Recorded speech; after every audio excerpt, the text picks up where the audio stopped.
Olá, eu sou o professor Lucas Neto. Sejam bem-vindos a mais um programa Escola Bíblica no seu lar. Hoje nós vamos estudar a lição de número 8, que tem como título Aprovados por Deus em Cristo Jesus. Dentro deste tema, nós vamos falar sobre 3 assuntos. E o primeiro deles será obreiros aprovados por Deus. Em segundo lugar, vamos falar sobre 2 tipos de vasos. E em terceiro e último lugar, vamos falar sobre rejeitando as disenções e questões loucas. Vamos então dar início à nossa aula de hoje. Item número 1, obreiros aprovados por Deus. O apóstolo Paulo inicia o 2º capítulo da 2ª carta a Timóteo, exortando a se fortificar na graça que há em Cristo Jesus, e a escolher homens fiéis a Deus, de modo a transmitir a eles o Evangelho de Cristo, ensinado por Paulo a Timóteo, para que estes homens idôneos retransmitissem a outros. Vamos então fazer a leitura na 2ª carta a Timóteo, capítulo de número 2, versículos 1 e 2, que diz assim: Tu, pois, filho meu, fortifica-te na graça que está em Cristo Jesus.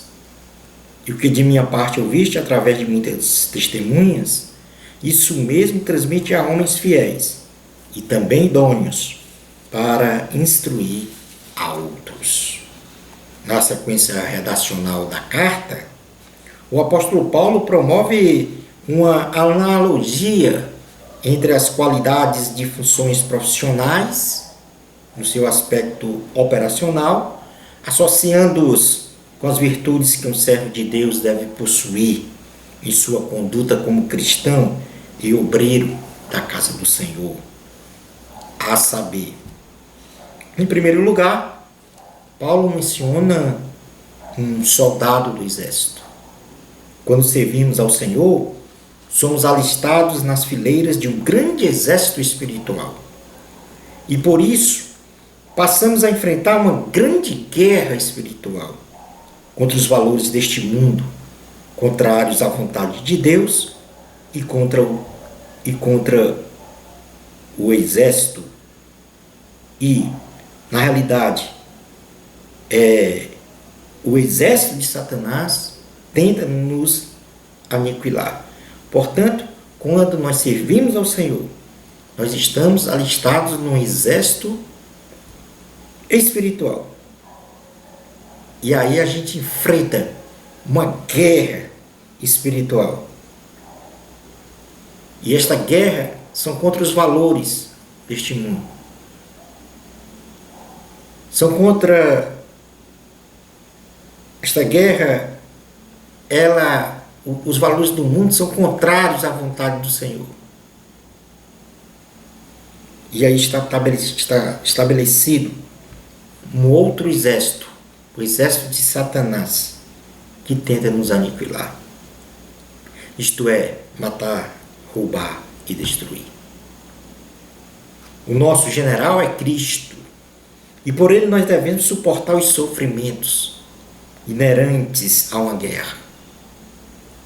Porém, nada é comparável aos sofrimentos que Jesus enfrentou por nós. Devemos amar, ser fiel e sempre agradar o nosso supremo comandante, Cristo Jesus. Vamos fazer uma leitura na 2ª carta a Timóteo, capítulo 2, versículos 3 e 4, que diz: Participa dos meus sofrimentos como bom soldado de Cristo Jesus. Nenhum soldado em serviço se envolve em negócios desta vida, porque o seu objetivo é satisfazer aquele que o arregimentou. No versículos 8 a 10 também Paulo volta a falar sobre isso. Lembra-te de Jesus Cristo, ressuscitado de entre os mortos, descendente de Davi, segundo o meu evangelho, pelo qual estou sofrendo até algemas, como malfeitor. Contudo, a palavra de Deus não está algemada. Por esta razão, tudo suporto, por causa dos eleitos, para que também eles obtenham a salvação que está em Cristo Jesus com eterna glória. Paulo aqui estava a sofrer. Porque quando escreveu esta segunda carta, Timóteo estava encarcerado. Mas ele frisa muito bem: eu estou algemado, eu estou preso, mas a palavra de Deus não está presa e deve ser pregada para a salvação dos homens. Isto na base da salvação, da crucificação e ressurreição de Cristo Jesus. Logo depois, Paulo menciona sobre um atleta esportivo. Todo e qualquer atleta tem um objetivo, que é o de alcançar o troféu, o lugar mais alto do pódio. E para isso, ele deve se preparar nos aspectos técnico e físico, de forma a competir em um alto nível de desempenho, obedecendo às normas que regulamentam a competição. Da mesma forma, o homem de Deus, o cristão, deve ter sempre em sua mente o maior objetivo de sua vida, que é a salvação, consumada na glorificação de seu corpo, para viver eternamente com Cristo. E para isso, deve se preparar em oração, em jejum, em conhecimento da palavra, com um comportamento moral, ético, social e espiritual ilibado diante de Deus e diante dos homens. Tudo segundo a vontade do Senhor Jesus. E ele fala isso no versículo 5, quando diz: igualmente o atleta não é coroado se não lutar segundo as normas. Paulo depois menciona sobre um agricultor. Um agricultor, segundo a sua sensibilidade, ele espera as oportunidades de prenúncios das chuvas caindo do céu na estação certa, para arduamente escavar a terra, lançar as sementes, cuidar do plantio e colher os frutos para o seu sustento. O cristão deve ter em seu ser o desejo de evangelizar, de levar as boas novas que recebeu para outras pessoas. Ou seja, o desejo de propagar o evangelho de Cristo, a salvação, aos quatro cantos do mundo. E para isto não deve medir esforços em todas as oportunidades possíveis de plantar a semente espiritual para colher vidas transformadas, restauradas pelo Espírito Santo, e também ser em tudo abençoado pelo Senhor. Vamos ler o versículo 6 e 7 da segunda carta de Timóteo, capítulo 2, que diz: o lavrador que trabalha deve ser o primeiro a participar dos frutos. Pondera o que acabo de dizer, porque o Senhor te dará compreensão em todas as coisas. Em quarto lugar, Paulo agora vai associar a conduta e o trabalho de um homem de Deus a um professor. Um professor ensina segundo o conhecimento adquirido, testado e provado em suas experiências pessoais. E o apóstolo Paulo conclama a Timóteo a ensinar aos cristãos que morrer com Cristo é viver com Cristo. E se perseverarmos com Cristo, reinaremos com Cristo, não devendo nunca negar a nossa profissão de fé, pois Cristo sempre será fiel a nós, ainda que sejamos infiéis a Ele. Na segunda carta a Timóteo, capítulo 2, versículos 11 a 14, Paulo vai mencionar exatamente isso, quando ele diz: fiel é esta palavra. Se já morremos com Ele, também viveremos com Ele. Se perseveramos, também com Ele reinaremos. Se o negamos, Ele, por sua vez, nos negará. Se somos infiéis, Ele permanece fiel, pois de maneira nenhuma pode negar-se a si mesmo. Recomenda estas coisas, dá testemunho solene a todos perante Deus, para que evitem contendas de palavras que para nada aproveitam, exceto para a subversão dos ouvintes. Em quinto e último lugar, Paulo vai falar sobre um estudante. Associar a conduta moral, social, ética, espiritual de um obreiro, de um de um cristão a um estudante. Um estudante se debruça em livros para compreender a essência de seus ensinamentos, de modo a aplicar o conhecimento em sua vida profissional ou pessoal, adquirindo experiências e profunda vivência na área escolhida, sendo ao longo de sua carreira estudantil submetido a testes e avaliações que chancelam o seu preparo para o exercício de sua profissão.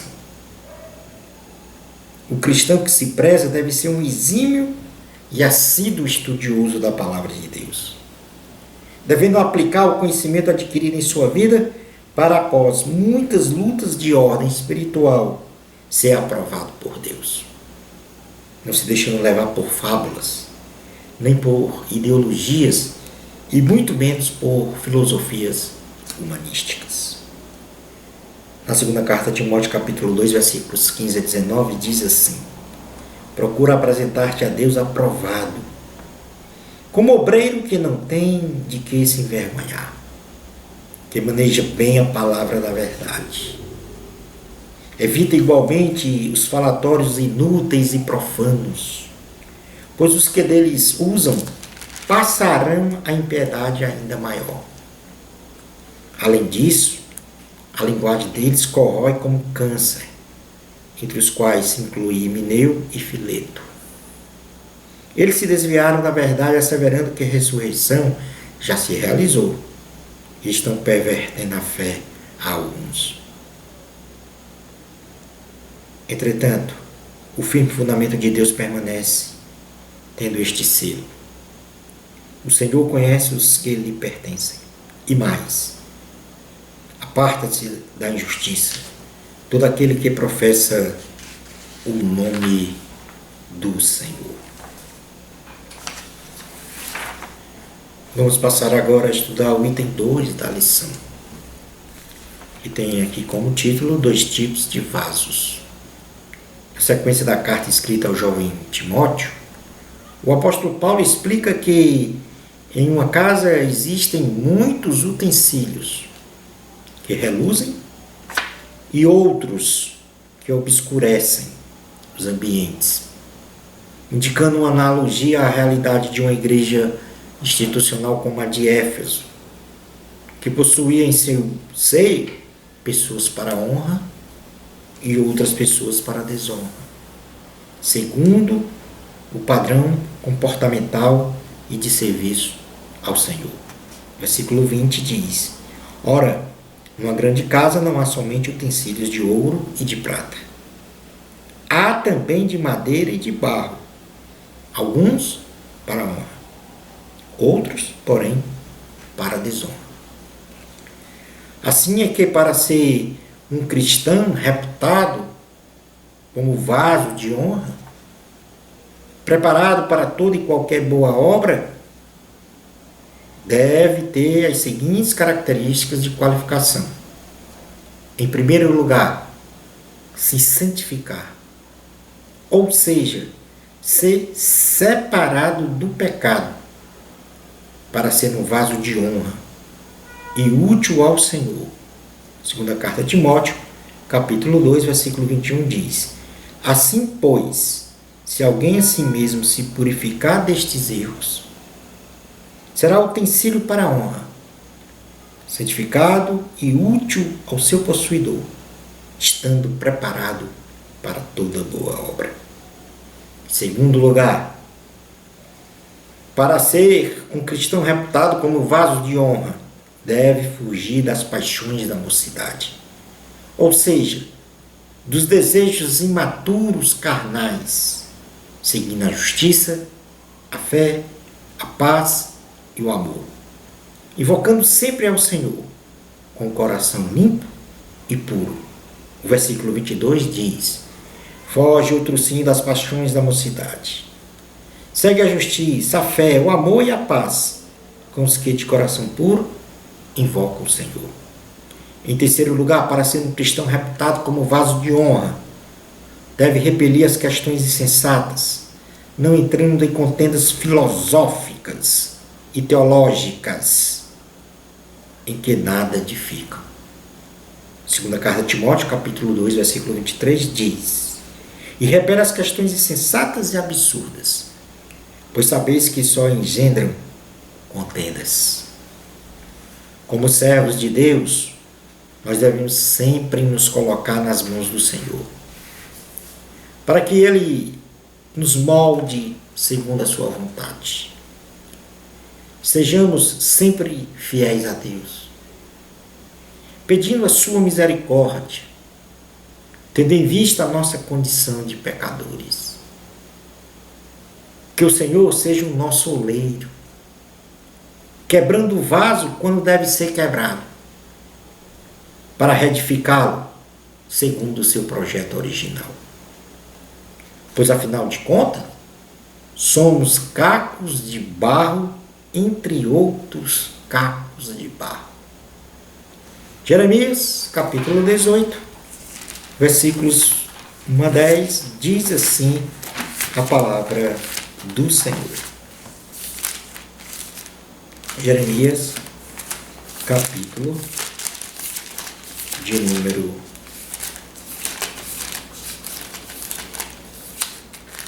18, versículos 1 a 10.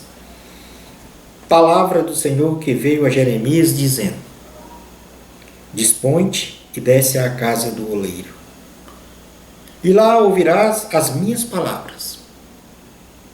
Desci à casa do oleiro, e eis que ele estava entregue à sua obra sobre as rodas.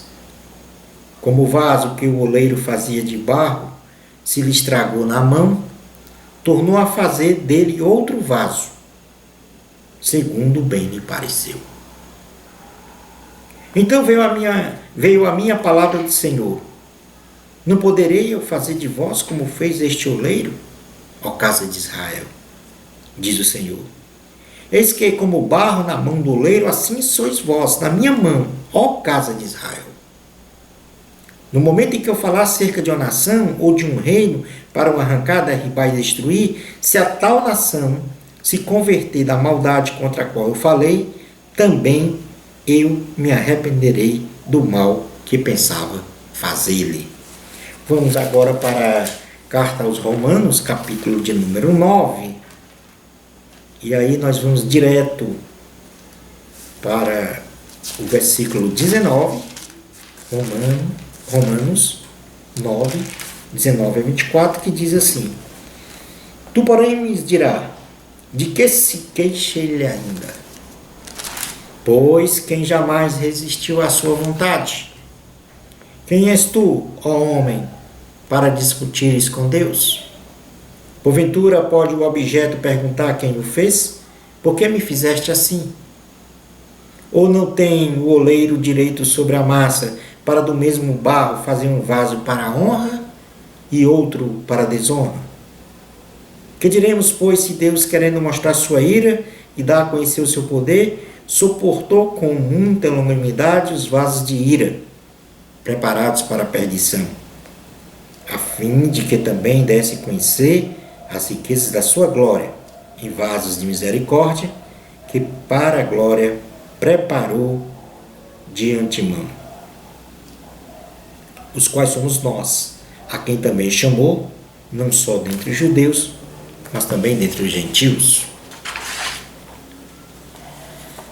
Vamos passar agora a estudar o item número 3 da lição, que tem como título Rejeitando as Disenções e Questões Loucas.